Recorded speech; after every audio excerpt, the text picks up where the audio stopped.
Thank you, Professor. I'm very honored to be an honorary member of the Las Vegas Happy Gang.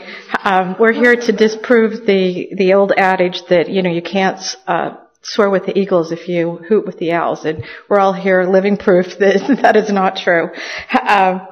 So I'm going to talk to you just a little bit today about what private lawyers can do in furtherance of the austro-libertarian model. I started out my career as a union lawyer long ago in Philadelphia, but it didn't take me too long to figure out that I was on the wrong side. So I've now spent the last 15 years just as a hard-knuckle management lawyer working to protect the rights of private employers.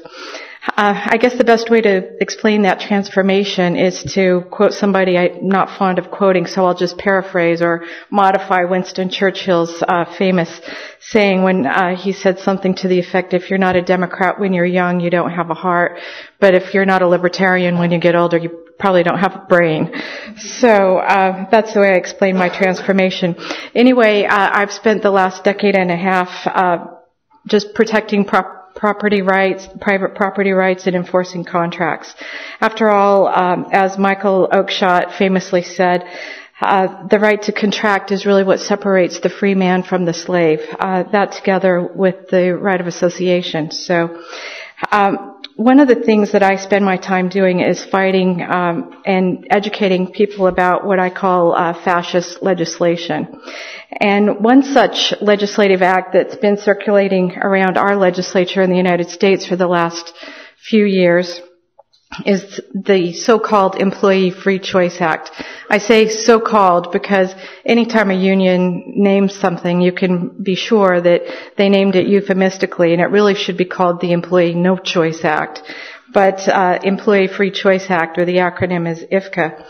So if the National Labor Relations Act weren't already stifling enough on private enterprise, they've now proposed, or the unions through Andy Stern and the other union leaders in the country have now proposed legislation that would amend the National Labor Relations Act, which if passed will have the most drastic overhauling effect on relations in the private sector between employers and their employees since the National Labor Relations Act passed in 1935.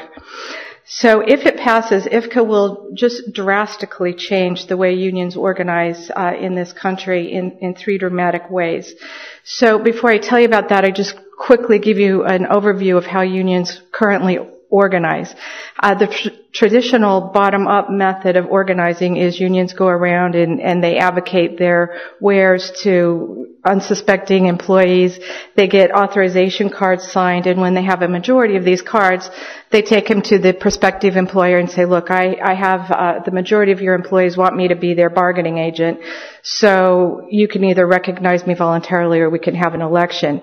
So most employers generally petition the labor board for a secret ballot election. And I say secret ballot because when these elections are held, employees are allowed to go in a ballot booth and exercise their free choice in the privacy of a ballot booth without having the coercion of unions there or peer pressure. They can actually just choose or more often, vote against the union without having, threat of reprisal. So once the secret ballot election is held in the traditional method, either the employer or union wins. If the union wins, then they sit down with the employer and negotiate a contract. And that's the key word, they negotiate a contract. They can negotiate until the cows come home. There's no legal requirement that a contract is ever reached at all. But they do have a duty to bargain in good faith, but they can bargain forever. And if any mistakes are made or violations of the law are made along the way, the biggest penalty that can be imposed on an employer is, outside of extreme circumstances, is they might have to post a government acknowledgement that they broke the law and, promise never to do it again. But the key is they never have to enter into a contract. There's no duty on them to do that. But if IFCA passes, this is going to change the landscape dramatically.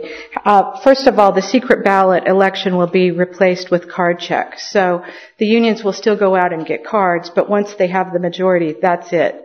Bargaining rights will be granted to them, and they will the employer will be forced to sit down and negotiate with them. But that's the second big change. Negotiation will be supplanted by mandatory and binding arbitration. So once the union wins the election, they'll be, the employer will be forced to immediately sit down with them because they'll just have 30 days to reach a contract. And if a contract's not reached within those 30 days, a federal mediator will be appointed. And when I say that, I'm talking about a government employee is going to be appointed to be the moderator and mediate the further negotiations. So there'll be 90 days with the mediator wherein the parties will attempt to reach a contract, and if no contract's reached, another federal arbitrator will be appointed that will have just omnipotent authority. They'll have authority to impose a contract on their own terms. They don't even have to start with the terms that the employer and union started to or began to reach, or let's say they had some agreement on some points but not others. The arbitrator won't have to start where the parties left off. He can just come in with a boilerplate collective bargaining agreement written by, the Service Employees Union or whichever union it is, and tell the employer, I'm imposing these terms. So no negotiation, no right to refuse to enter into a contract. It will be mandatory. Within 90 days, a contract will be imposed. And the last significant change is that there'll be make-whole remedies available. Right now, you have to post a sign saying, sorry, I won't do it again. Now, under the current proposed legislation, there'll be monetary fines up to $20,000, only against the employer, by the way. The union it's a unilateral make-whole provision. So you can see why I call it a fascist act, because the government allows you to believe that you own your business and that you control the terms and conditions between you and your employees. But they do this all the while they're removing the employer's right to deal directly with their employees and decide what they'll be paid and what benefits they'll receive. And at the same time, they give the union complete carte blanche to their business. So, it will destroy the private enterprise, if you ask me. So, will it pass? This is the big question. We've been, really afraid of this. I've spent untold weeks, lecturing around the country, explaining to employees what it means, to employers what it means, trying to get support to see that this bill is put where it belongs, which is in the trash can. But in the beginning, it looked like it was a shoo-in. In the beginning, considering the fact that President Obama and Vice President Biden were two of the original sponsors of the legislation, and then when we watched President Obama being sworn in, and on the dais there's Michelle, the children, and Andy Stern, the president of the Service Employees Union.